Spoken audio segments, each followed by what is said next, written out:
Bien, jóvenes, vamos a desarrollar el contenido 3.6, la fórmula de Moivre. Bien, tenemos acá lo siguiente. Nos dice que cuando nosotros tenemos un número complejo expresado de esta manera, ya eso nosotros lo conocemos de contenidos anteriores, ¿verdad? Que un número complejo es igual a tener el módulo de ese mismo número multiplicado por el coseno del argumento más i multiplicado por el seno de ese mismo argumento, es decir, de ese mismo ángulo. Ahora, cuando a ese número complejo yo le agrego una potencia, en este caso se le ha agregado una potencia 2, dice que eso es igual a tener también el cuadrado de ese módulo que nosotros conocemos y este numerito que es el 2, que es la potencia, también se lo vamos a colocar de forma de multiplicación al ángulo que nosotros poseemos. En este caso, entonces nosotros visualizamos lo siguiente. Bueno, que el cuadrado del número complejo z es igual a tener el cuadrado de ese módulo y acá en el coseno lo que sucede es que lo multiplicamos por ese 2 al ángulo y lo mismo hacemos en ese caso para el seno.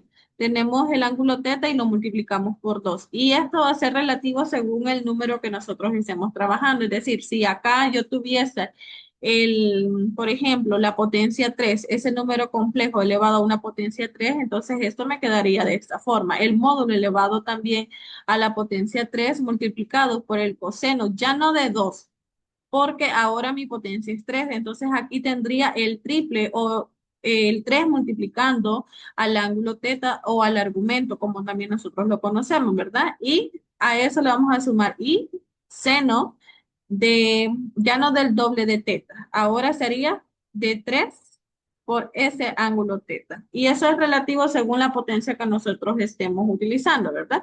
Bien, acá nos dice en términos generales para un número entero n, ojo con eso, debe de ser un número entero.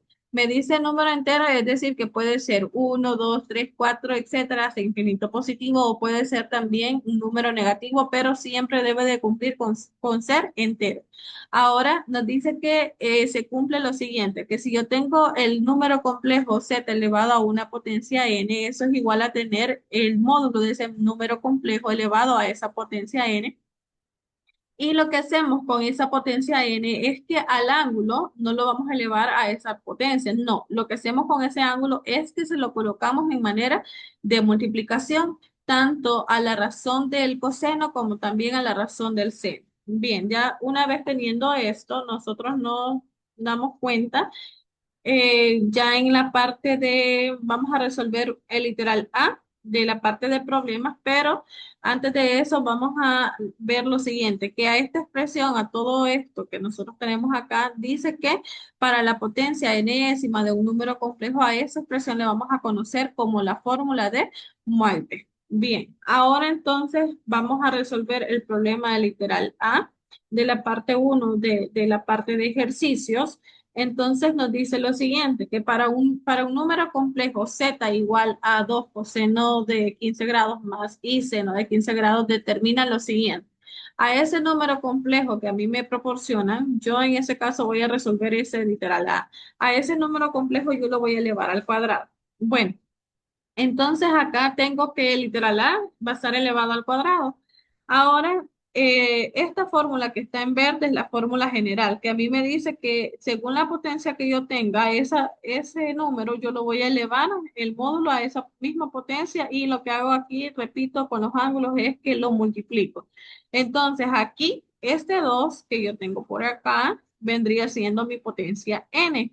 Ahora, yo tengo aquí el número complejo que a mí me proporciona en esta parte del ejercicio número uno, ¿verdad? Que sería este. Lo reescribí acá y bueno, tengo que z es igual a tener 2 coseno de 15 grados más y seno de 15 grados. ¿Qué significa esto? Bueno, que a esto le voy a agregar la potencia que a mí me proporciona. Entonces yo aquí tendría z elevado a la potencia n igual a tener 2 elevado a la potencia n y eso multiplicado por el coseno de n por 15 grados más y por el seno de n multiplicado por 15 grados. Eso me dice la fórmula. Ahora, pero como yo ya sé que n, en este caso literal a es igual a 2, entonces yo voy a tener z al cuadrado, que va a ser igual a tener 2 a la n, que sería entonces 2 al cuadrado multiplicado por el coseno de n, que sería entonces 2 multiplicado por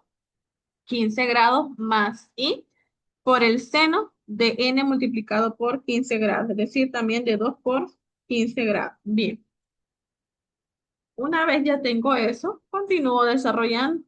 Entonces tengo que 2 al cuadrado, bueno, eso es 4. Y acá tendría el coseno de 2 por 15 grados, bueno, eso es 30 grados más i por el seno de 2 por 15 grados, eso sería entonces 30 grados. Bien. Una vez tengo eso, continúo desarrollando y tengo este 4 multiplicando todo lo que está dentro del paréntesis. Entonces tendría 4 multiplicado por el coseno de 30 grados más 4 multiplicado por i seno de 30 grados. Ahora hacemos lo mismo que hemos venido haciendo en contenidos anteriores. Una vez tengo esto, entonces busco a cuánto equivale el coseno de 30 grados. Nos vamos nuevamente a la tablita y tenemos acá que el coseno de 30 grados es equivalente a tener raíz cuadrada de 3 sobre 2. Entonces yo voy a multiplicar 4 por raíz cuadrada de 3 sobre 2 más 4i multiplicado por seno de 30 grados. Pero aquí yo me doy cuenta que el seno de 30 grados es equivalente a tener un medio. Entonces voy a tener 4i multiplicado por un medio. Ahora bien, esto va a ser igual a tener 4 por raíz cuadrada de 3 sobre 2 más 4i multiplicado por uno. Eso es simplemente 4i y eso está dividido entre 2. Ahora bien, voy a tener que esto va a ser igual a tener lo siguiente. 4 entre 2, eso es 2, multiplicado por la raíz cuadrada de 3, más 4i entre 2, eso es equivalente a tener 2i. Y esa es mi solución, significa que al tener este número complejo z que a mí me proporciona el problema, y si ese número yo lo elevo al cuadrado, eso es igual a tener 2 raíz cuadrada de 3 más 2i. Esa ya es mi respuesta final. Bien, ahora ustedes me van a realizar los ejercicios que aquí están encerrados. De la parte uno yo ya resolví el literal A, es decir, que eso no lo van a hacer ustedes ya. También en esta parte uno, bueno, aquí les encerré el literal B y literal E. Van a ser esos dos de la parte uno y de la parte 2 van a ser también, bueno, aquí solamente hay uno solo, entonces van a resolver también ese número 2. En este número 2 les da un número complejo y le van a calcular la potencia negativa de 3. Es un proceso muy similar a esto, solamente que el número, la potencia está negativa, ¿verdad? Pero se hace de forma muy similar a lo que ya resolví. Cualquier duda, pues me pueden escribir, chicos.